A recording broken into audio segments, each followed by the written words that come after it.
অবস্থা? কেমন আছেন? ভালোই না? দেখা যাইতেছে তো ক্ষেতের মধ্যে পানি জমে গেছে গা, ধান কাটতে তো মনে হয় না কষ্ট হইতেছে। হ্যাঁ, কেমন কষ্ট ধান কাটা?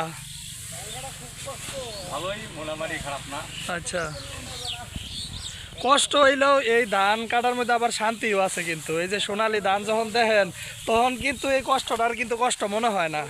হ্যাঁ, মনে হয় না, মনে হয় না। এই যে কত কষ্ট, কিন্তু এটা তো মানুষে বুঝে না। আমরা যারা কৃষক আছি আমাদের কি কয় আমরা বলে ক্ষেত। আর আমরা যদি ধান যদি চাষ না করতাম তোরা খাইতি কি? তোরা তো ভিক্ষা করে খাইতি। তোরা কস বিজনেসম্যান এই সেই। আমার মনে হয় যে আমরা যারা কৃষক আছি, কৃষি কাজ করি, আমরাই তো সবচেয়ে বড় বিজনেসম্যান। আমরা ধান ফলাই, আমরা কৃষি ফলাই, বিদায় তো তোরা খাইতে পারো এই খাবার খাইয়া। ঠিক আছে, ঠিক। হ্যাঁ, আমরা খাবার ফলাই বিদায় তো তোরা বাইসা থাকস। যদি আমরা খাবারই না ফলাইতাম, এই কৃষি যদি কাজ না করতাম, তাহলে তো তোরা আর বাঁচতে পারতি না নাকি? হ্যাঁ।